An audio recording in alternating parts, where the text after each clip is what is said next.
Mari kita berdoa terlebih dahulu. Bapa kami yang ada di surga, sungguh besar Engkau Tuhan di dalam kehidupan kami. Engkau bukan saja menciptakan kami dengan seluruh dunia dan isinya, tetapi juga Tuhan memberikan anugerah yang begitu besar sehingga kami manusia yang sudah jatuh dalam dosa boleh diselamatkan hanya karena anugerah dari Tuhan Yesus Kristus. Dengan pengorbanan Yesus Kristus yang begitu mahal dan tak terhingga di atas kayu salib. Kami boleh diselamatkan hanya karena anugerah. Kami boleh diselamatkan hanya karena iman yang sudah Tuhan berikan kepada kami semua. Kami bersyukur atas anugerah Tuhan ini dan sebagai orang Kristen yang sudah diselamatkan, kami juga bersuka cita di dalam melakukan firman Tuhan. Kami bersuka cita meskipun juga di dalam melakukan firman Tuhan itu bukanlah hal yang mudah. Ada pergumulan, ada penyangkalan diri, tetapi kami mau rela terus melayani dan menaati Tuhan karena kasih Tuhan yang begitu besar dan karena pribadi Tuhan sendiri yang layak kami sembah dan kami taati. Saat ini Tuhan kami mau mendengarkan firman Tuhan, ajar kami memiliki hati seorang murid yang rendah hati, yang mau belajar, yang mau mendengarkan isi hati Tuhan dan juga mau berespons terhadap firman yang sudah Tuhan berikan kepada setiap kami di dalam Alkitab. Berkatilah setiap kami ya Tuhan, di dalam nama Tuhan Yesus, penebus dan juru selamat kami yang hidup, kami sudah berdoa dan bersyukur. Amin. Mari kita buka Alkitab kita dari Matius 19. Matius pasal yang ke-19 ayat 16 sampai 22. Matius 19 ayat 16 sampai 22. Kita akan membaca firman Tuhan ini bersama-sama. Judul perikopnya adalah Orang Muda yang Kaya. Matius 19 ayat 16 sampai 22 bersama-sama, kita buka suara bersama-sama ya. Ada seorang datang kepada Yesus dan berkata, "Guru, perbuatan baik apakah yang harus kuperbuat untuk memperoleh hidup yang kekal?" Jawab Yesus, "Apakah sebabnya engkau bertanya kepadaku tentang apa yang baik? Hanya satu yang baik. Tetapi jikalau engkau ingin masuk ke dalam hidup, turutilah segala perintah Allah." Kata orang itu kepadanya, "Perintah yang mana?" Kata Yesus, "Jangan membunuh, jangan berzina, jangan mencuri, jangan mengucapkan saksi dusta. Hormatilah ayahmu dan ibumu, dan kasihilah sesamamu manusia seperti dirimu sendiri."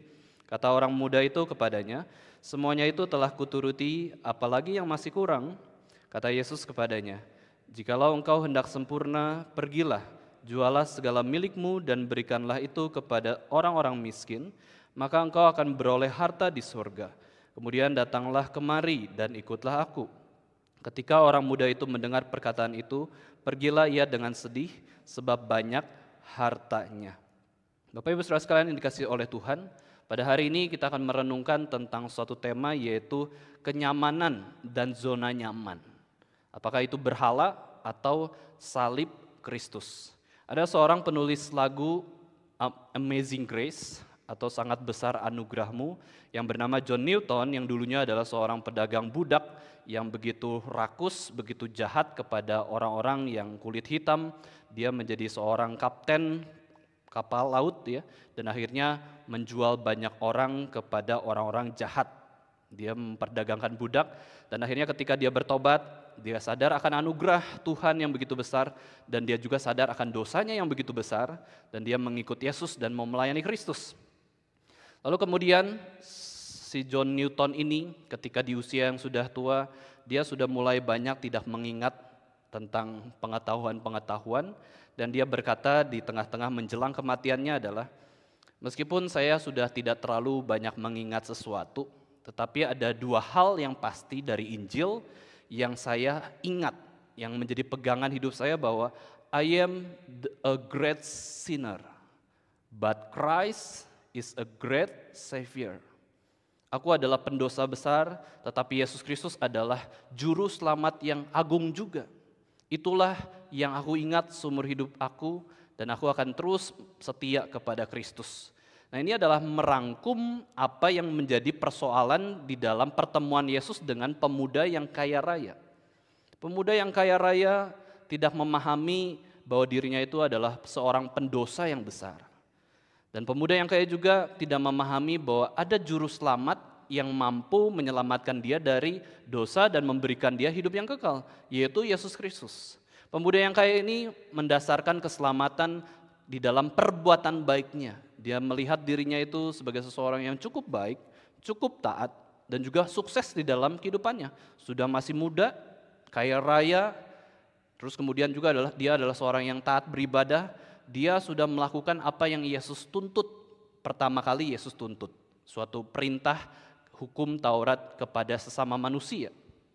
Tetapi kemudian pada akhirnya dia tidak mengerti sendiri bagaimanakah jalan keselamatan Tuhan Yesus sediakan atau Allah sediakan buat dirinya. Dia tetap masih ada pergumulan sehingga dia bertanya kepada Yesus Kristus, bagaimanakah aku supaya bisa memperoleh hidup yang kekal? Perbuatan baik apakah yang aku bisa lakukan supaya aku bisa memperoleh hidup yang kekal? Hidupnya masih berfokus pada aku.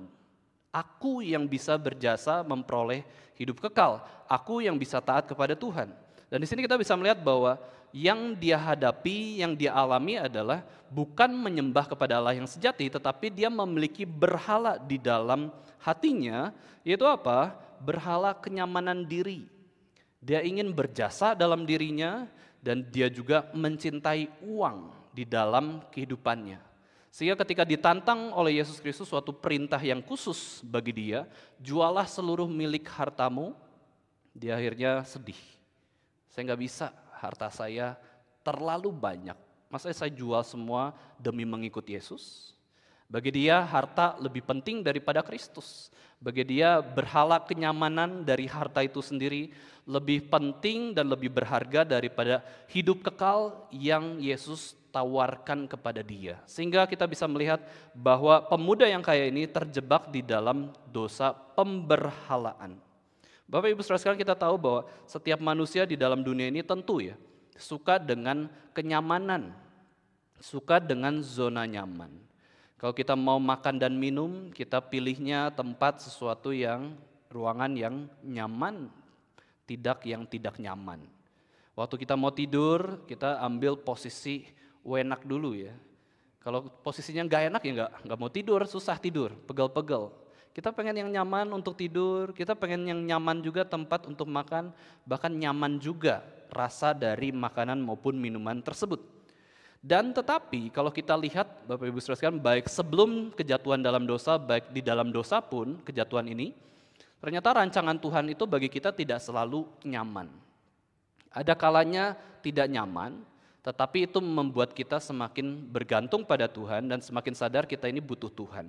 Ambil contoh Adam dan Hawa ya, Bapak Ibu saudara sekalian, sebelum jatuh ke dalam dosa, mereka meskipun di taman yang nyaman, taman Eden ya, taman yang penuh dengan sukacita, taman kebahagiaan dari Tuhan, Tuhan sudah sediakan segala hal yang mereka perlukan, baik tempat tidur, baik makanan dan minuman, baik seni, keindahan, suatu warna-warni yang berbeda-beda, suatu ciptaan yang lain, hewan dan tumbuhan. Tuhan tetap izinkan ketidaknyamanan itu muncul sampai Tuhan mengizinkan iblis ada di Taman Eden. Rancangan Tuhan ternyata ada ketidaknyamanan juga, tetapi bukan untuk menjatuhkan kita, melainkan rancangan Tuhan itu supaya menyadarkan kita bahwa kita butuh Tuhan, dan tanpa Tuhan kita nggak bisa apa-apa. Kenapa akhirnya Tuhan mengizinkan ada ular di Taman Eden? Supaya Adam dan Hawa sadar bahwa mereka harus bergantung kepada Tuhan dan firman-Nya. Bukan bergantung atau dipengaruhi oleh perkataan ular yang seolah-olah firman Tuhan padahal bukan firman Tuhan. Itu menyadarkan mereka butuh Tuhan. Dan menyadarkan mereka pun sedang diuji imannya. Maka Bapak Ibu saudara sekalian, ketika ada ketidaknyamanan terjadi dalam hidup kita, itu bisa menjadi bagian pengujian di dalam hidup kita. Apakah kita tetap setia pada Allah yang memberikan keselamatan dan berkat begitu limpah dalam hidup kita? Atau ketika ketidaknyamanan itu muncul, pada akhirnya kita meninggalkan Tuhan atau malah membenci ke Tuhan. Di dalam kehidupan normal sehari-hari pun, Adam dan Hawa meskipun belum jatuh dalam dosa, mereka harus tidak nyaman. Yaitu bagaimana? Ya tidur 8 jam, harus bangun. Ya harus bangun untuk bekerja. Adam dan Hawa mungkin ya memacul tanah, Adam kemudian memberikan nama, harus berpikir. Hidup di dalam anugerah Tuhan bukan berarti selalu nyaman. Ada kesulitan, tetapi ada penyertaan Tuhan. Meskipun dunia belum jatuh dalam dosa, ada suatu unsur ketidaknyamanan. Mereka harus apa? Menjadi murid Kristus, menyangkal diri. Saya bisa tidak taat, saya sangkal kedagingan itu, saya mau taat kepada Tuhan. Menyangkal diri tidak nyaman. Saya harus pikul salib, saya harus bekerja, Adam dan Hawa ya. Terus kemudian mereka harus memiliki pernikahan yang baik. Jangan bertengkar, jangan saling menyalahkan, harus harmonis, harus damai sejahtera. Jangan cerai.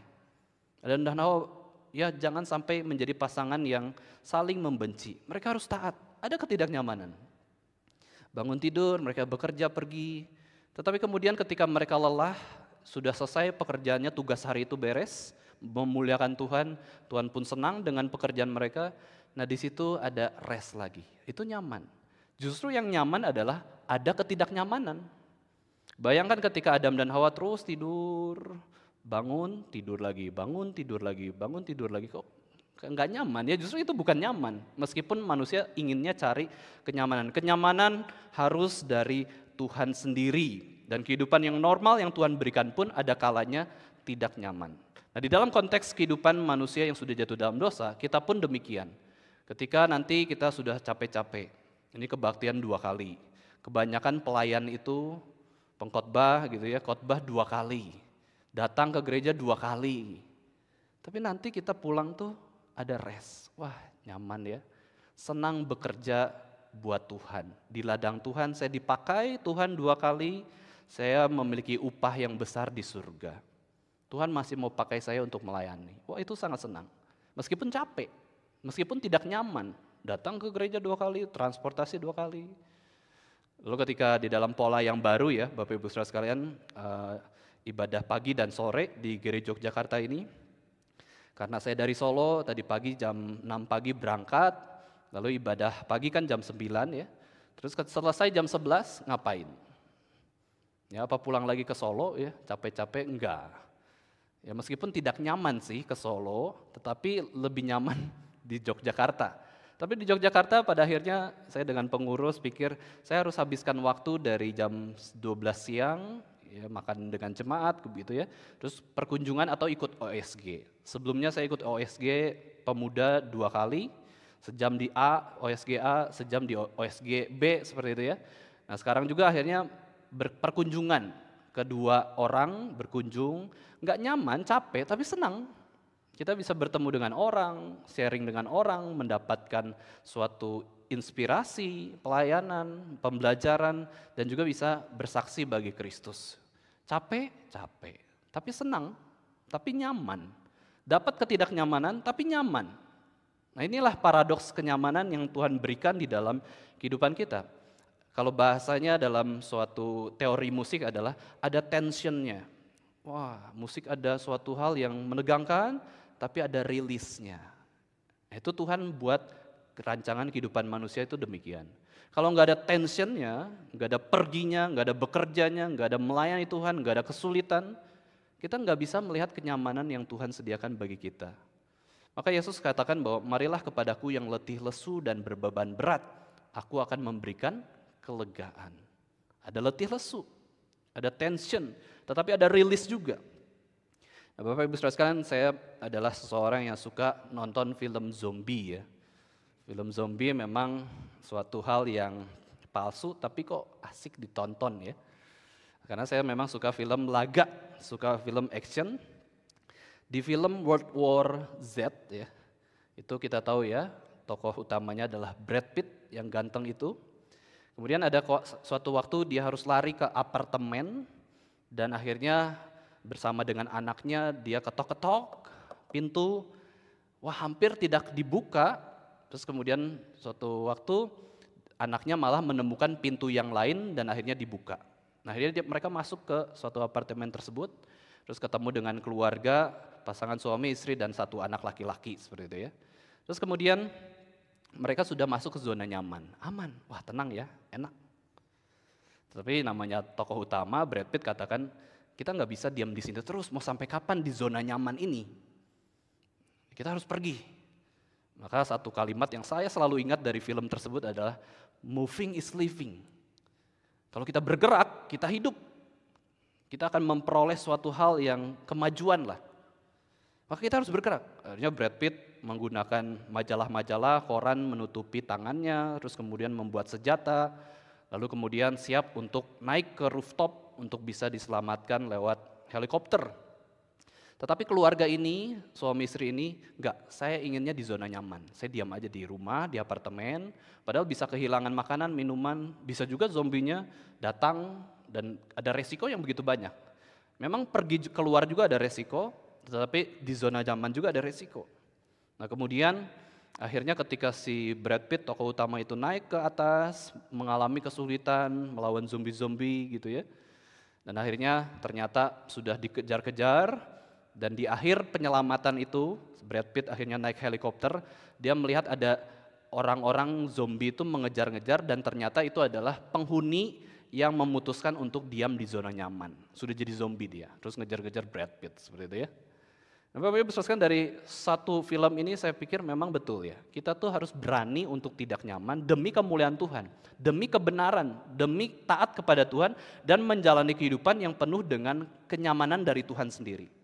Kenyamanan dari Tuhan pasti baik dan Tuhan memberikan kenyamanan itu bukan sebagai tujuan utama hidup kita, bukan sebagai berhala, tetapi untuk kita bisa semakin memuliakan Tuhan. Nah kita lihat slide selanjutnya, Tim Keller itu menulis satu buku Counterfeit Gods atau ilah-ilah palsu atau allah-allah yang palsu. Nah di sini kita bisa merenungkan bahwa pemuda yang kaya ini memiliki berhala. Apa sih berhala itu? Kemudian kita bisa mempelajari di dalam kalimat di bawahnya itu, the empty promises of money, sex and power, and the only hope that matters. Jadi di dalam buku tersebut saya pernah membaca ya berapa puluh halaman meskipun tidak selesai. Seharusnya saya selesaikan, saya punya niat tapi kemudian sudah lupa. Saya mau menyelesaikan satu buku itu lalu saya mau tulis di buletin pilar, itu belum kesampaian. Harap setelah khotbah ini lebih ingat terus kesampaian menulis di buletin pilar ya, di buletin reform pemuda tersebut ya. Nah di situ dijelaskan bahwa ternyata berhala inilah yang mengganggu kita sehingga tidak bisa mengenal Allah yang sejati dan akhirnya terjebak di dalam ketidaktaatan kepada Tuhan, yaitu ilah-ilah yang palsu. Seperti Allah tetapi palsu. Menempati hati yang utama dalam hidup kita ternyata tapi bukan Allah, sehingga pada akhirnya kita tersesat dan akhirnya hidup kita bergerak sih, tetapi menghasilkan sesuatu yang tidak berkenan di hadapan Tuhan. Ilah-ilah palsu begitu banyak dan segala sesuatu dapat jadi berhala. Jadi kita bukan saja fokus bahwa berhala itu di pandangan kita ya, berhala itu adalah bicara soal uang, bicara soal seks, bicara soal power, kuasa, reputasi, nama, terus kenyamanan. Bukan soal itu. Itu memang menggiurkan bagi kedagingan manusia yang berdosa, tetapi segala sesuatu itu segala sesuatu. Berarti termasuk yang kelihatannya bukan jadi berhala. Sesuatu hal yang baik. Nanti kita akan melihat apa yang ditampilkan oleh Tim Keller tentang berhala-berhala yang pada umumnya itu dialami oleh orang Kristen sendiri. Orang Kristen mungkin harusnya tidak bisa memberhalakan sesuatu, tapi bisa jatuh ke dalam dosa berhala.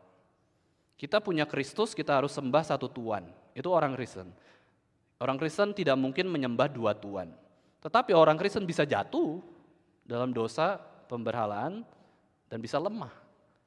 Tetapi kalau Roh Kudus terus pimpin, itu akan menuntun kita kembali kepada Kristus seperti itu ya. Maka kita bisa lihat perlu hati-hati bahwa segala sesuatu yang mengambil tempat Allah dalam hati manusia itu adalah pemberhalaan. Tujuan utama di dalam kehidupan kita, tindakan yang kita lakukan, motivasi atau alasan utama itu seharusnya bukan ego kita, bukan diri kita, bukan pikiran kita, perasaan kita, kehendak kita. Seharusnya itu semua dijawab dengan satu kata yang powerful sekali, itu karena Tuhan, karena Allah, Allah Tritunggal. Kenapa kita mau melakukan sesuatu? Alasannya firman Tuhan.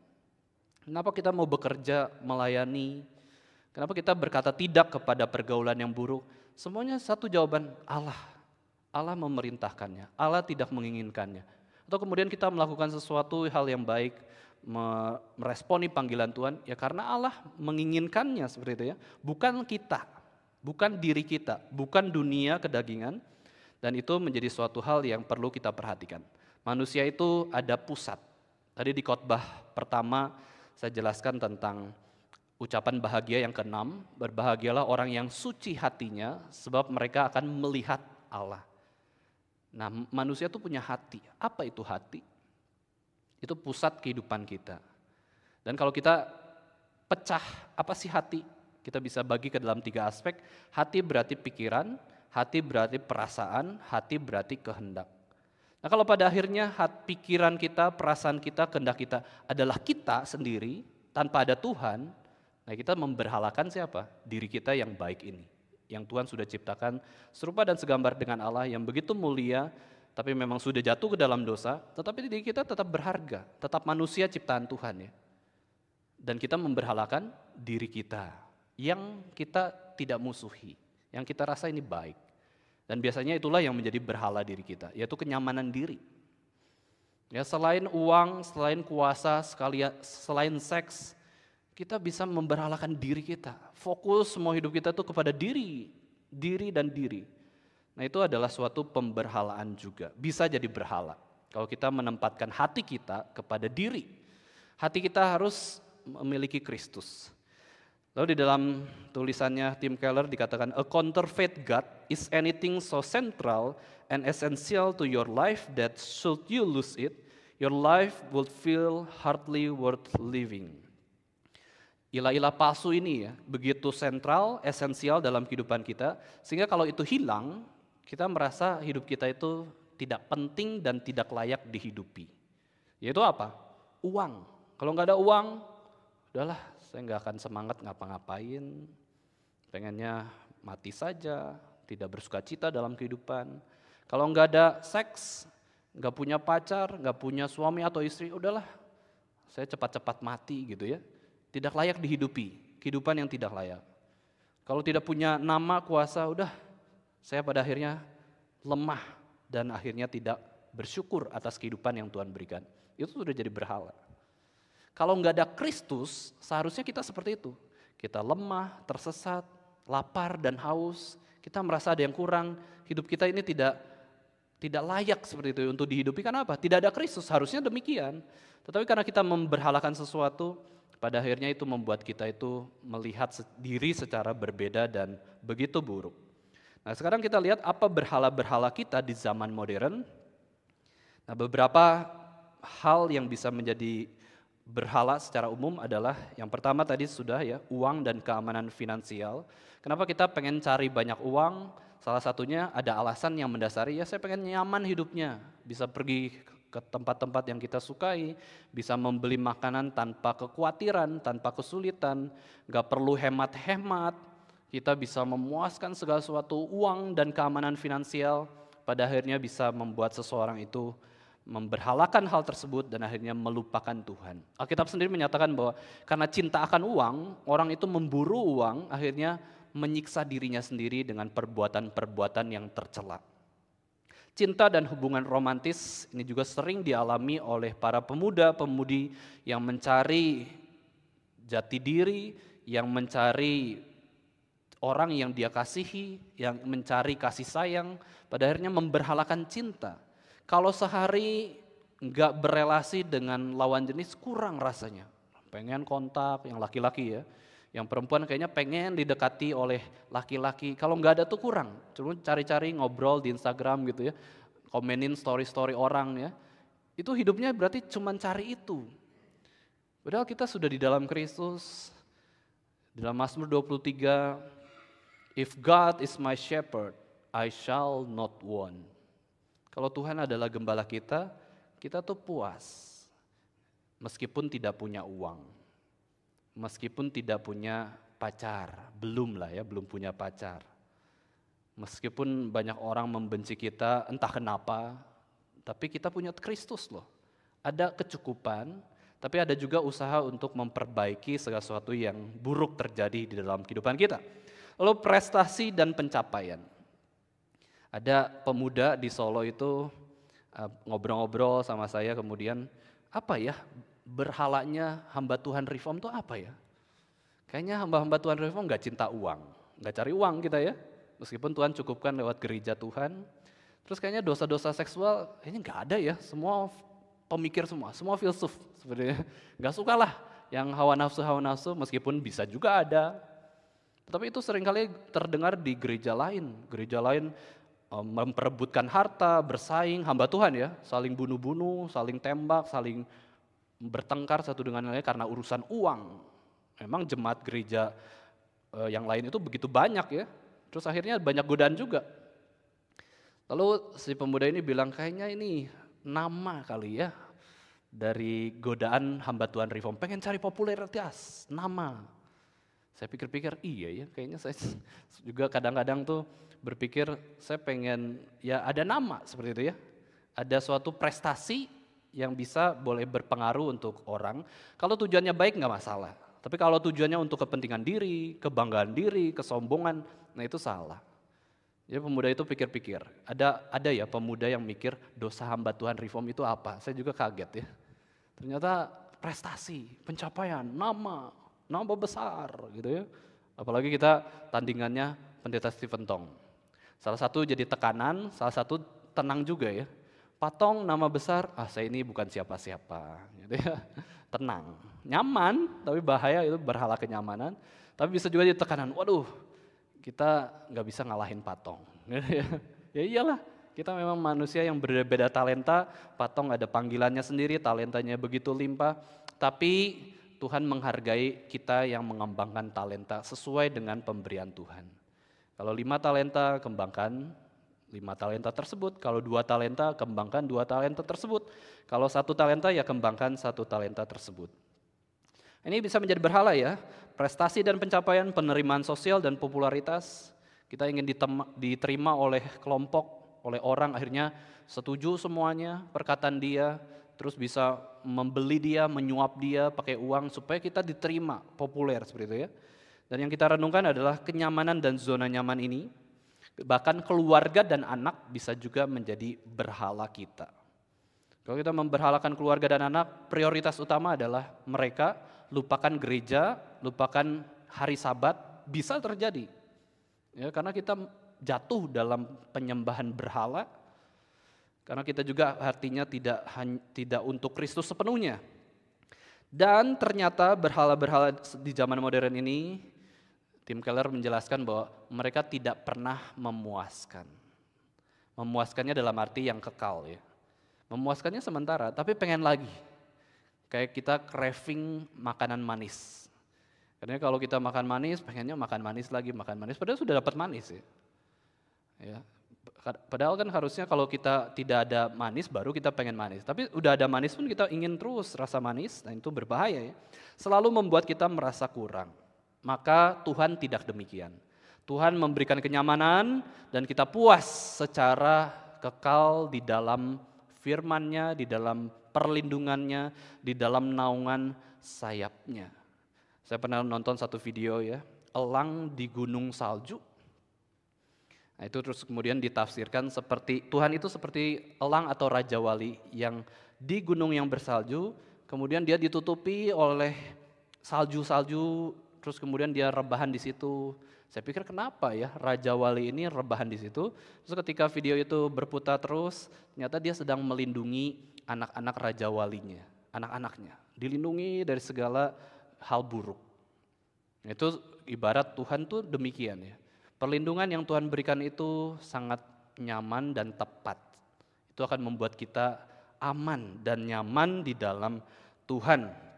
Jadi kita bisa melihat Bapak Ibu saudara bahwa kenyamanan dan zona nyaman sebenarnya kita tidak harus langsung mengatakan itu hal yang negatif atau itu adalah hal yang bukan berasal dari Tuhan, atau kita selalu sebut bahwa kenyamanan dan zona nyaman merupakan hal yang selalu baik. Kita harus meresponi segala sesuatu di hadapan Tuhan dengan tepat. Makanya Pendeta Stephen Tong pun mengatakan bahwa manusia itu apa sih? Manusia itu bukan apa yang dia makan, apa yang dia pakai, apa yang dia kerjakan, tetapi manusia adalah bagaimana dia berespons terhadap Tuhan. Itu definisi manusia yang sesungguhnya. Kalau kita respon kepada Tuhan dengan tepat, Tuhan mengatakan kita adalah seseorang yang taat. Tapi kalau kita berespons kepada Tuhan secara salah, kita juga menjadi seseorang yang berdosa, tidak berkenan di hadapan Tuhan. Sekarang kita lihat kenyamanan dan zona nyaman adalah berkat Tuhan.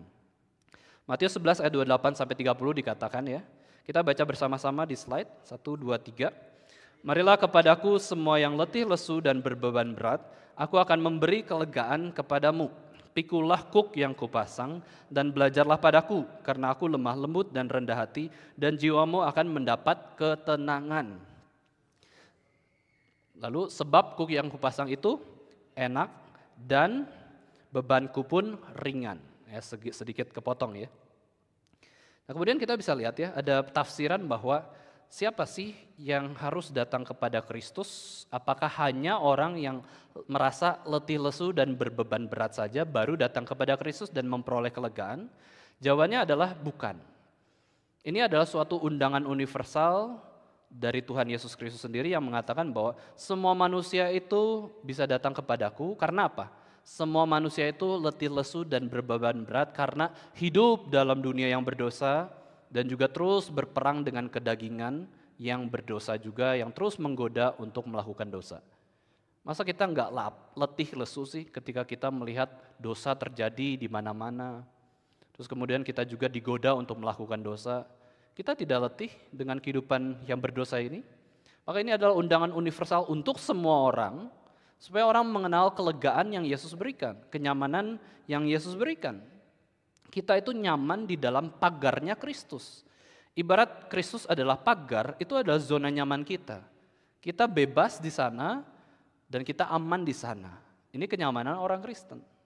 Dan kemudian setelah kita datang kepada Kristus, berdoa kepadanya, menghampiri dia, berlutut di hadapannya, Yesus mau beri kelegaan, Yesus berikan kekuatan, Yesus berikan firman-Nya, dan firman-Nya selanjutnya adalah suruh bekerja. Pikulah kuk yang kupasang dan belajarlah daripadaku, karena aku lemah lembut dan rendah hati dan jiwamu akan mendapatkan ketenangan. Sebab kuk yang kupasang itu enak dan bebanku pun ringan. Ada berdoa, ada bekerja. Ada bekerja, ada berdoa. Itu baru kenyamanan. Kalau cuma berdoa saja, nggak bekerja, itu bukan doa yang sungguh-sungguh. Kalau bekerja saja tanpa berdoa, itu bukan bergantung pada Tuhan. Itu mengandalkan kekuatan sendiri. Itu bukan kenyamanan. Tapi kenyamanan dari Tuhan adalah kita berdoa, kita bekerja, kita berdoa, kita bekerja. Bahkan Paulus mengatakan bahwa kita bisa berdoa senantiasa di hadapan Tuhan, dan terus bekerja juga untuk memuliakan Tuhan dalam keseluruhan hidup kita. Tidur pun kita untuk memuliakan Tuhan. Makan dan minum pun untuk memuliakan Tuhan. Lalu ayat selanjutnya kita lihat Mazmur 23 ayat 1-3, kita baca bersama-sama Bapak Ibu Saudara sekalian. Mazmur Daud, Tuhan adalah gembalaku, takkan kekurangan aku. Ia membaringkan aku di padang yang berumput hijau. Ia membimbing aku ke air yang tenang. Ia menyegarkan jiwaku. Ia menuntun aku di jalan yang benar oleh karena namanya. Suatu ayat yang menghibur dari kitab Mazmur. Begitu banyak firman Tuhan itu menyatakan ada kenyamanan yang Tuhan berikan dan kita bisa rest di dalam Tuhan. Hari Minggu kita rest, nyaman, bisa beribadah dengan tenang. Tadi kita doakan ya, ada retret di Sukabumi kemudian diganggu oleh orang, yang menimbulkan kerugian secara materi, tetapi juga sebenarnya trauma kepada anak-anak SMA yang lagi mau beribadah di tempat retret, terus kemudian digeruduk ya sama banyak orang, digerebek gitu ya. Tapi meskipun ada kondisi yang tidak nyaman seperti itu, kita bisa datang kepada Tuhan dan Tuhan akan memberikan kelegaan. Ya, dari firman Tuhan ini begitu indah ya. Dia bisa membaringkan aku di padang yang berumput hijau, dia membimbing aku ke air yang tenang. Itu suatu kecukupan dari Tuhan. Maka kita bisa berpuas di dalam Tuhan. Saya ingat Mazmur 23 ini adalah suatu ayat yang sebenarnya bisa kita katakan cukup viral lah ya. Cukup viral dalam kekristenan. Harusnya semua orang Kristen juga tahu. Bahkan kalau ada seorang hamba Tuhan yang PA-nya dari Mazmur 23, semua orang Kristen mengatakan sudah tahu, sudah hafal seperti itu ya. Terus sebenarnya ini firman yang sangat menyentuh sekali, khususnya dalam pengalaman kehidupan saya, omah saya, nenek saya itu di dalam tubuhnya yang terbaring lemah, ya, dirawat oleh mama saya kurang lebih 2 tahun sampai kemudian kan punggungnya dikubitus karena tidur saja terus, ya, ada borok di punggungnya. Tapi ada satu kesaksian di mana dia hafal Mazmur 23 meskipun sudah umurnya mungkin sekitar 80 tahun ya.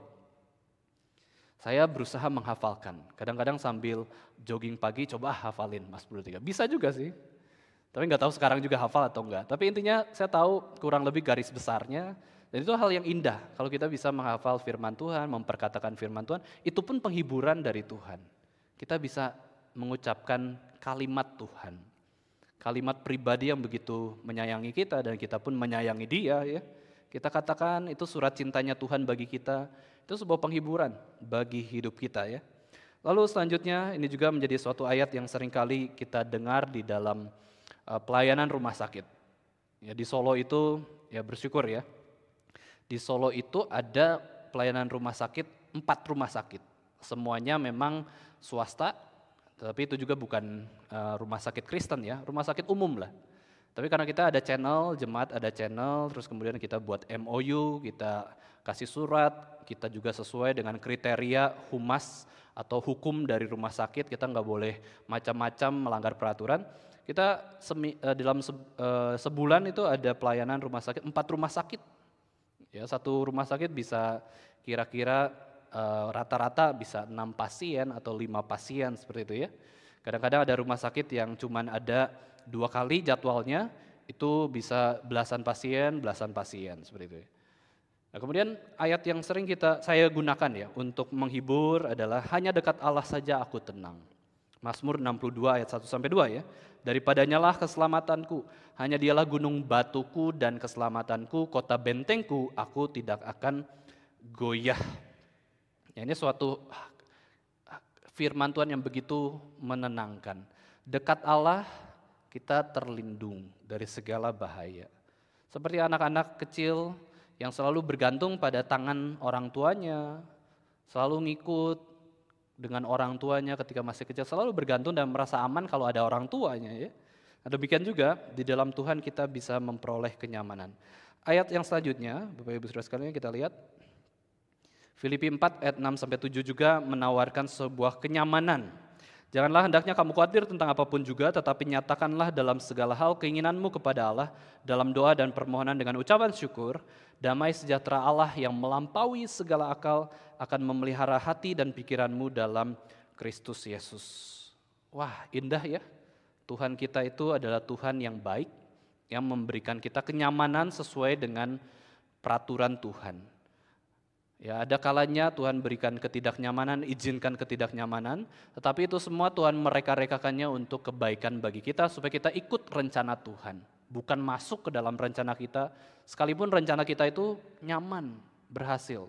Pemazmur ada yang iri hati kan, iri hati kepada orang-orang yang berdosa, kok hidupnya kaya raya, perutnya buncit-buncit dalam arti ya, banyak makanan, kaya raya, rumahnya besar, tapi kita orang benar, orang yang cari Tuhan kok banyak kesulitan, seperti itu ya, iri hati. Itu dosa iri hati kepada apa? Kenyamanan orang lain. Nah, itu dikatakan tidak demikian. Kalau orang yang berdosa akan menabur, memang mereka menabur dosa dan akan menuai hukuman atas dosanya. Gak usah iri hati kepada orang yang kelihatan hidupnya nyaman, karena kita sudah mendapatkan kenyamanan dari Kristus ya. Nah, lalu kenyamanan dan zona nyaman menjadi berhala, setidaknya ya ada 3 hal kenapa kenyamanan dan zona nyaman menjadi berhala. Kita lihat slide-nya. Ini secara cepat ya kita bisa lihat. Ketika kenyamanan membuat kita menghindari penderitaan demi Kristus. Wah, kita sudah kan banyak cerita ya. Dulu ketika susah berdoa kepada Tuhan supaya Tuhan cukupkan kehidupannya, berikan berkat secara materi, nanti akan melayani Tuhan, janji melayani Tuhan, janji akan memberikan persembahan, perpuluhan seperti itu ya. Tetapi ketika kenyamanan itu datang, ternyata dia menghindari ketaatan atau disiplin rohani bagi Tuhan. Dan itu sudah menjadi pemberhalaan. Di dalam satu buku tentang kehidupan Kristen, itu judulnya Bagaimanakah Orang Berubah, itu dijelaskan bahwa ada seorang suami ya, ini kejadian nyata, ada seorang suami datang ke rumah, terus kemudian Dia tuh inginnya nyaman, istirahat gitu. Udah capek kerja seharian, inginnya nyaman, tapi disambut oleh anak-anak kecil yang berebut komputer. Mereka pengen 30 menit, wah langsung disambut dengan keributan anak-anak. Terus dia, wah kesal sekali, marah sama anak-anak. Terus istrinya juga dimintain tolong ini urus dong anak-anak ini. Istrinya juga bilang capek, saya sudah ngurus seharian anak-anak ya. Terus ternyata anaknya bukan cuma 2, ada lagi 2 anak yang lain dan pada akhirnya dia mengambil suatu respon, dia tidak menjadi seorang ayah, dia menjadi seorang sersan militer pada kesempatan itu. Saya mau nyaman, saya gunakan otoritas saya, kekuatan saya sebagai kepala keluarga, akhirnya memarahi anak-anak, memarahi istrinya, pokoknya saya mau tidur nyaman, terserah. Wah. Dan ternyata di situ memang itulah berhala kenyamanan, mengubah seseorang untuk bisa mendapatkan ketujuannya, yaitu nyaman. Ketika kita menolak perubahan, tantangan, dan panggilan Tuhan karena zona nyaman yang kita dapatkan saat ini. Kita sudah nyaman, sudah pengennya ini terus. Nah, Bapak Ibu Saudara sekalian, kita lihat ya, amanat agung Tuhan Yesus Kristus itu isinya kata pertamanya saja sudah tidak nyaman. Itu apa? Suruh pergi. Saya ingat zaman dulu ya, waktu masih anak-anak, sering disuruh-suruh orang tua. Pergi ke warung sini, pergi beli ini, beli itu, kayak gitu. Kayaknya malas ya. Kok saya lagi mau nyaman, duduk, istirahat, main game. Orang tua suruh, ya saya coba belajar taat, pergi, dan saya pikir juga itu baik ya. Kita belajar untuk menaati orang tua dan juga pergi, dan kita bisa merasakan juga kenyamanan. Dan kalau kita menolak untuk perubahan, tantangan, dan juga panggilan Tuhan karena zona nyaman ini, berarti kita sudah memberhalakan zona nyaman. Kita nggak mau pergi melayani Kristus, kita nggak mau pergi mengabarkan Injil. Gereja, inilah amanat agung yang harus diingat oleh gereja. Kita mau memberitakan Injil. Nah, kita sedang mendoakan ya, GRI Yogyakarta dengan menggunakan yayasan STEMI, mau juga pelayanan KKR regional ke sekolah-sekolah, kita pergi dari gereja ke sekolah, itu pergi loh. Dari gereja ke rumah sakit, dari gereja ke rutan, dari gereja ke panti asuhan, panti jompo ya, kita pergi, nah itu bagus. Itu kita rela meninggalkan zona nyaman. Ada gereja-gereja tertentu yang panggilannya nggak pergi, cuman mengundang orang, kesini terus, diam di tempat. Ya tetapi ya bukan berarti salah mengundang orang, itu pun harus pergi, mengabarkan Injil, menjangkau orang, masuk ke dalam gereja. Ada orang-orang yang menjadi penginjil, terus ada orang-orang yang jadi penggembala. Nah, bedanya adalah penginjil itu di depan, masukin ke pintu gerbang di depan gereja, penggembala itu menutup pintu belakang supaya nggak keluar orangnya. Sini aku gembalakan, nggak boleh keluar ya. Makanya saling kerjasama dengan hamba Tuhan dan pengurus, bagaimana kita mengabarkan Injil dan menggembalakan umat Tuhan. Dan itu harus meninggalkan zona nyaman. Meskipun kita nyaman ya di gereja ini ya, nyaman, tenang, udah cukup lah. Enggak, kita enggak boleh merasa puas dengan yang ini saja. Kita harus bergerak ya. Nah ketika hal itu menjadi tujuan tertinggi atau summum bonum kebaikan tertinggi, maka itu sudah jadi berhala. Maka kita hati-hati dengan hati kita. Kita bisa memberhalakan segala sesuatu, dan terutama kenyamanan dan zona nyaman. Nah sekarang kita balik lagi Bapak Ibu Saudara sekalian ke kisah Yesus bertemu pemuda yang kaya. Nah kita lihat ya, next slide, Matius 19 ayat 16-22 ini. Di sini Yesus Kristus sebenarnya mendatangi atau bertemu dengan pemuda yang kaya dan Yesus mau menjelaskan tentang doktrin keselamatan maupun juga menjelaskan tentang hati di dalam seorang pemuda ini yang ternyata punya berhala kenyamanan dan dia taruh sentral hidupnya itu kepada uang. Cuman dia tidak sadari. Ya, dia berpikir hidupnya baik-baik saja. Dia berpikir dia cukup baik dan seharusnya bisa diterima oleh Tuhan dengan segala perbuatannya. Maka di dalam bagian ini Yesus menjelaskan kepada pemuda yang kaya itu tentang anugerah Allah. Anugerah adalah sesuatu yang tidak layak kita terima, tapi kita terima. Karena apa? Karena Tuhan berbelas kasihan dan itulah keselamatan. Hidup kekal adalah anugerah Allah. Ya, kalau kita ingat ya, metode evangelism explosion, amaki, anugerah, manusia, Allah, Kristus, iman. Nah, dimulai dengan anugerah. Saya pernah ketemu dengan orang Islam, terus saya kabarkan Injil kepada dia, bingung ya, mau ngobrol tentang apa ya. Saya mau mengabarkan Injil dengan cara bagaimana. Setelah ngobrol-ngobrol kegiatannya, rumahnya di mana, lalu saya keingat udahlah pakai metode evangelism explosion. Terus saya jelaskan, Pak, sebenarnya hidup kekal itu anugerah Tuhan. Tuhan mau kasih hidup kekal. Hanya ada yang menghalangi, yaitu dosa. Dan itu bisa diselesaikan oleh Yesus Kristus. Hukuman dosa kita ditanggung oleh Dia. Nah, di sini Yesus mengabarkan Injil. Yesus mengabarkan Injil bukan hanya kepada orang-orang yang dianggap berdosa oleh orang-orang saat itu seperti pemungut cukai, atau memang orang-orang yang berzina, orang-orang perempuan-perempuan yang berdosa. Yesus mengabarkan Injil ke semua orang, semua kalangan, orang kaya, orang miskin, orang yang terpandang baik, orang yang tidak terpandang baik. Yesus kabarkan Injil kepada pemuda yang kaya ini, yang punya konsep berhala kenyamanan, uang, lalu juga berpikir bahwa dengan perbuatannya dia bisa menopang kehidupannya. Dia bisa menyelamatkan dirinya sendiri, dia bisa mendapatkan hidup kekal. Di sini Yesus datang menjelaskan tentang anugerah Allah. Hidup yang kekal itu bukan diperoleh dengan usaha atau jasa manusia. Itu mustahil. Maka di bagian akhir dari perikop ini Yesus katakan, bagi manusia itu mustahil. Tapi bagi Allah itu tidak ada yang mustahil. Bagi manusia mustahil menyelamatkan dirinya sendiri. Tapi bagi Allah sangat mudah atau sangat mampu Allah itu Maha Kuasa untuk menyelamatkan kita yang sudah jatuh dalam dosa. Tapi bagi kita yang menyelamatkan diri kita itu sebenarnya pekerjaan yang mustahil. Dan akhirnya Yesus juga menjelaskan panggilan untuk mengikut Kristus. Ada 3 hal yang Yesus ajarkan dan tawarkan kepada pemuda yang kaya ini. 1, anugerah Allah. 1, jalan keselamatan. Dan juga 1 panggilan untuk ikut Yesus. Semuanya dia tolak. Karena apa? Berhala. Berhala uang. Dan ketika dia berbicara dengan Kristus, Yesus adalah firman yang sejati. Dan firman Tuhan itu ibarat kaca, cermin yang bisa memantulkan diri kita yang sesungguhnya. Maka ketika pemuda kaya ini bicara, dia sadar bahwa ternyata saya memilih harta. Dan dia tetap pilih harta daripada Kristus. Karena dia nggak mengenal Kristus dan memang dia menolak Kristus. Nah, Injil mengungkap dosa pemberhalaan di dalam diri pemuda tersebut. Kita nggak tahu kelanjutan hidupnya bagaimana. Ya, tidak diceritakan lagi di dalam bagian Alkitab. Ya, andai dia akhirnya bertobat dengan seluruh perkataan Kristus di suatu hari nanti kita akan bertemu dengan pemuda yang kaya ini di surga nanti ya, di hidup yang kekal nanti.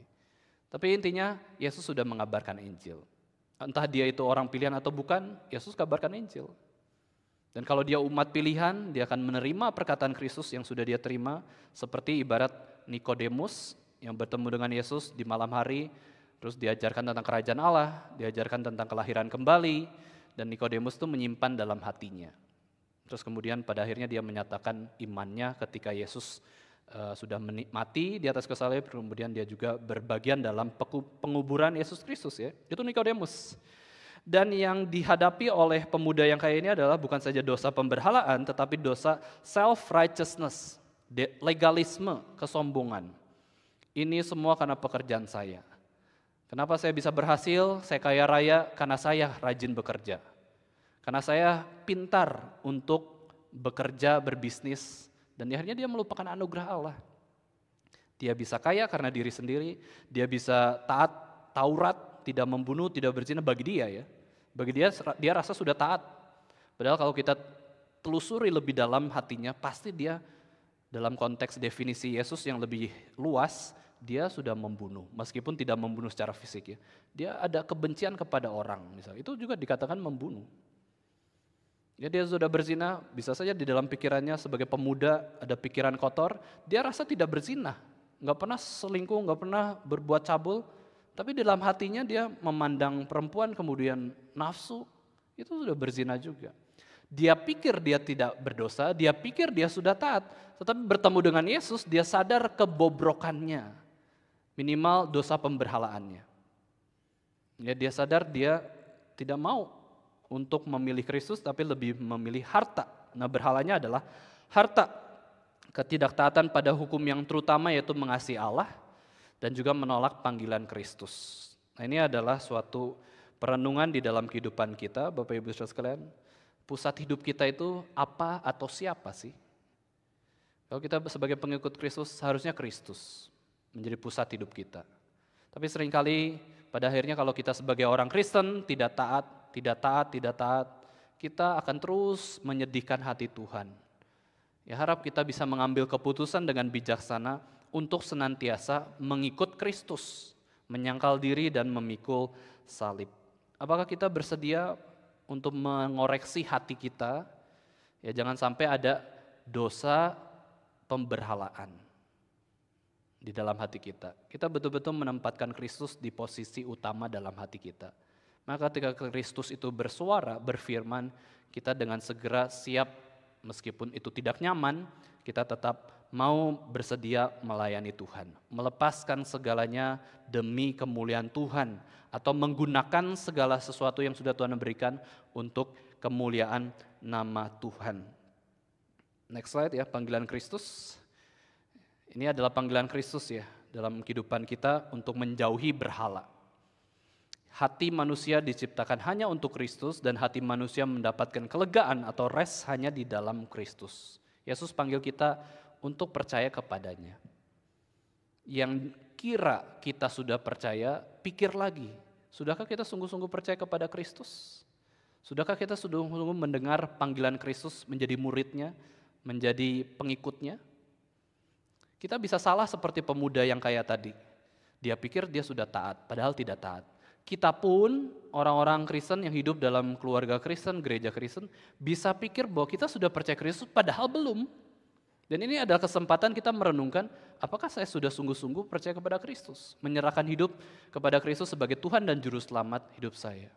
Kalau dalam hati kita bisa katakan, ya saya sudah, puji Tuhan. Kalau kita berpikir bahwa iya ya, saya tuh ikut Kristen tuh cuman ikut-ikut saja, gak sungguh-sungguh pernah punya relasi dengan Kristus. Inilah kesempatan kita menerima Kristus. Setelah terima Kristus ada panggilan yang selanjutnya, yaitu panggilan pengudusan hidup. Panggilan Injil dinyatakan. Panggilan pengudusan hidup yaitu apa? Keluar dari berhala-berhala yang ada. Jangan jatuh dalam dosa pemberhalaan. Kita mau menghilangkan berhala kenyamanan dan zona nyaman dalam hidup kita, dan akhirnya kita hidup dalam ketaatan sebagai murid Kristus yang harus kita ingat. Ini selalu ya, seringkali saya juga hampir terus menjadi hafal syarat mengikuti Yesus itu terus terulang-ulang dalam kehidupan saya, yaitu kita harus menyangkal diri, memikul salib dan mengikut Yesus. Terus pernah dalam suatu diskusi di dalam pemimpin-pemimpin KTB OSG ya, salib yang kita miliki itu ada berapa sih? Ya, salib rohani ya dalam arti ya. Gak mungkin kita bawa salib terus kan secara fisik, kayu enggak ya. Tapi ternyata ketika direnungkan ada dua jenis salib yang kita miliki. Satu salib Kristus, salib keselamatan. Dua adalah salib kita, yaitu salib pengudusan hidup.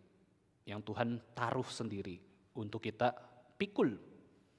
Maka ini tugas kita sebagai orang Kristen untuk meresponi panggilan Kristus. Kita percaya pada Kristus, kita setia pada Kristus, kita mengikut Yesus. Hidup taat berarti menerima ketidaknyamanan demi memuliakan Allah. Next slide, 1 Timotius 6 ayat 10 kita baca bersama-sama Bapak Ibu Saudara sekalian. 2, 3. Karena akar segala kejahatan ialah cinta uang. Sebab oleh memburu uanglah beberapa orang telah menyimpang dari iman dan menyiksa dirinya dengan berbagai-bagai duka. Kita percaya dalam teologi reform, sekali Roh Kudus sudah melahirkan kembali kita akan terus menjadi milik Kristus. Karena Roh Kudus yang menjaga kita. Dan akhirnya kita membenci dosa, kita tidak menikmati perbuatan dosa, dan kita tidak memberhalakan apapun selain Kristus, tapi kita bisa jatuh ke dalam dosa. Maka kita simpulkan, orang yang sudah selamat, sekali selamat, ya tetap selamat. Tapi bukan berarti pada akhirnya dia akan terus menyukai dosa, melakukan dosa, toh tetap selamat, bukan. Tetapi ketika sudah selamat, hatinya, matanya, cara pandangnya berbeda. Kalau saya lakukan dosa, memang tidak mempengaruhi keselamatan saya karena janji firman Tuhan jauh lebih besar daripada dosa dan hukuman dosa. Tetapi ketika lakukan dosa, kita itu menyedihkan hati Tuhan, kita kurang ajar ke Tuhan, kita justru menjadi orang yang tidak berkenan di hati Tuhan. Maka dari itu, orang Kristen itu akan terus mau untuk menjauhi pemberhalaan. Kita memang gak mungkin pada akhirnya menyangkal Yesus ya, karena Roh Kudus menjaga. Tetapi kita bisa jatuh dalam dosa pemberhalaan sekali-sekali. Hati kita ingin cari uang, jatuh. Tapi saat itu saja, terus dikatakan kita harus bertobat. Ya, sebab oleh memburu uanglah beberapa orang telah menyimpang dari iman dan menyiksa dirinya dengan berbagai-bagai duka. Pemberhalaan itu adalah perzinahan rohani. Maka hukum Taurat mengatakan jangan berzina. Betul, kita nggak boleh berzina. Dan sebagai manusia berdosa bisa berzina? Bisa. Tapi kita sebagai orang Kristen yang sudah dipelihara oleh Roh Kudus, kita nggak mungkin menyangkal Kristus. Kita bisa jatuh, tapi Tuhan akan menopang kita. Bukankah itu penghiburan, kenyamanan dari Tuhan? Tapi kenyamanan dari Tuhan bukan berarti membuat kita menjadi orang yang lembek, loyo, tidak disiplin rohani. Justru kalau memang sudah selamat pasti selamat, kita akan semakin kerja keras untuk Tuhan. Rela mati-matian melayani Tuhan, bekerja bagi Kristus, memuliakan Tuhan dengan seluruh kehidupan kita. Karena sudah pasti, tujuan sudah pasti tercapai, hidup yang kekal di dalam Kristus. Maka kita habiskan hidup ini dengan maksimal, menggunakan waktu yang ada dengan hikmat dari Tuhan dan tidak cinta yang lain. Tidak cinta dunia, dan kita justru menjauhi berhala-berhala. Terakhir, ayat terakhir kita baca bersama-sama Bapak Ibu Saudara sekalian, 1, 2, 3. Janganlah menjadi hamba uang dan cukupkanlah dirimu dengan apa yang ada padamu. Karena Allah telah berfirman, aku sekali-kali tidak akan mengabaikan engkau dan aku sekali-kali tidak akan meninggalkan engkau.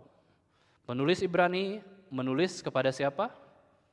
Orang-orang Ibrani yang sudah mengenal Kristus. Tapi dia katakan bahwa jangan jadi hamba uang. Itu berarti apa? Jangan jatuh pada cinta akan uang. Jangan memberhalakan uang. Orang Kristen tidak boleh memberhalakan uang. Terus kita belajar cukupkan diri dengan apa yang ada. Hemat. Ya. Ada seorang hamba Tuhan itu ya, kalau nggak salah John Wesley ya. Dia mengatakan bahwa saya meskipun kalau punya gaji lebih banyak atau berkat materi uang dari Tuhan makin banyak, saya akan tetap menggunakan pengeluaran hidup saya itu nominal tertentu. Jadi berkat Tuhan makin banyak, untuk kebutuhan sehari-hari nominalnya segini terus, tetap. Wah, ini kan hemat ya, cukupkan diri dengan apa yang ada, lalu uang lebihnya di mana? Ya dia gunakan untuk pelayanan diakonia, dia gunakan untuk pekerjaan Tuhan, dia belajar. Ya, kita semua perlu belajar seperti itu ya, meskipun sulit. Ya kadang-kadang pengeluaran malah bisa semakin banyak, tetapi kita mau supaya kita itu mulai dari hal kecil. Nah, Bapak Ibu Saudara sekalian, kalau di dalam konteks gereja reform kita juga menekankan kan perpuluhan ya. Bukan berarti kita mencintai uang, gerejanya cinta uang, bukan. Melainkan justru itu sebagai, bagi saya, itu sebagai ujian apakah kita cinta akan uang atau enggak. Dengan cara apa? Perpuluhan. Kalau perpuluhan katanya adalah, ada yang mengatakan ya, dari kalangan reform yang lain itu kan hukum upacara. Hukum upacara kita nggak lakukan lagi kan. Potong kambing, potong domba, sunat, itu hukum upacara semua. Kalau perpuluhan adalah hukum upacara ya nggak usah kita lakukan. Tetapi ingat ya, hukum upacara itu adalah bayang-bayang kepada Kristus. Kalau pada akhirnya bayang-bayang saja kita lakukan, anggap itu perpuluhan itu adalah hukum upacara ya. Kalau pada akhirnya bayang-bayang saja dilakukan, kita sudah dapat Kristus yang sejati, Kristus sudah sempurna, masa kita tidak lakukan yang bayang-bayang? Gitu ya, dijelaskan. Kalau bayang-bayang aja dilakukan oleh perjanjian orang-orang perjanjian lama, perpuluhan dari penghasilan yang didapat, sekarang Kristus sudah ada. Di perjanjian baru sudah menyelesaikan tugasnya, naik ke surga, masa perpuluhan kita nggak mau? Kurang lebih kayak gitu.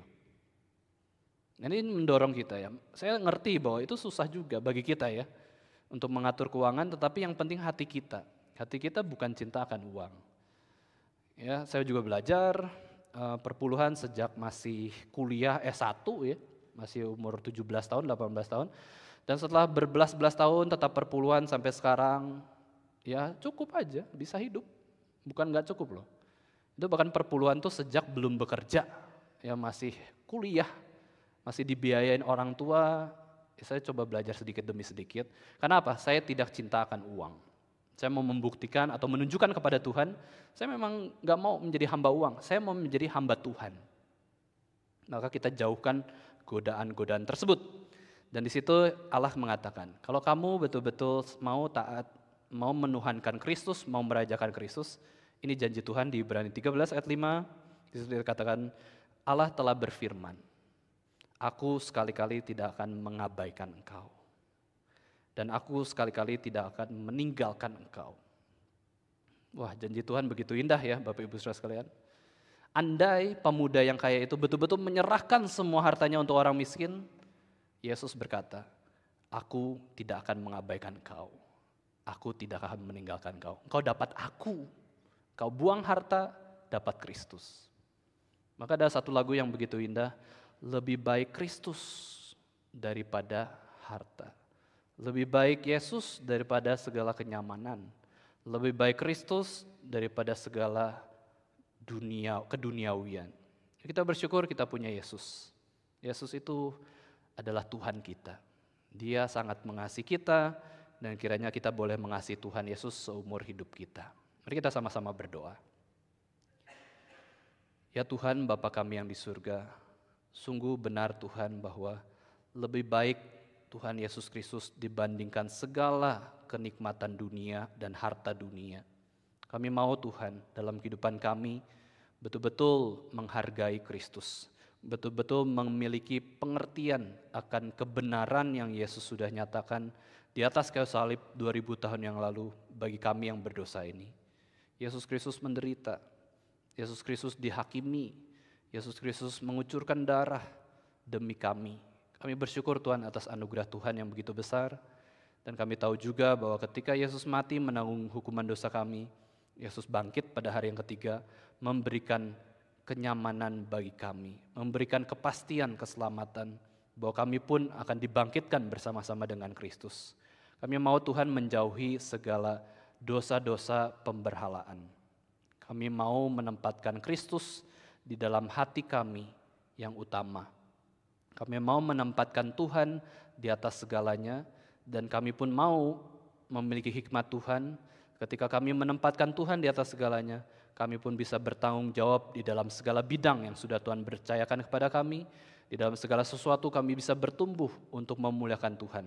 Baik di dalam gereja, baik di dalam keluarga, baik di dalam pendidikan kami, baik di dalam pekerjaan kami, pelayanan kami, rohani kami tetap bisa berbijaksana dan melayani Tuhan saja. Terima kasih Tuhan untuk berkat Tuhan pada sore hari ini. Kiranya Tuhan boleh memimpin kehidupan kami selanjutnya. Kiranya kami bisa mengejar kekudusan dan menjauhi segala berhala. Dalam nama Tuhan Yesus, penebus dan juru selamat kami yang hidup, kami sudah berdoa dan mengucap syukur. Amin.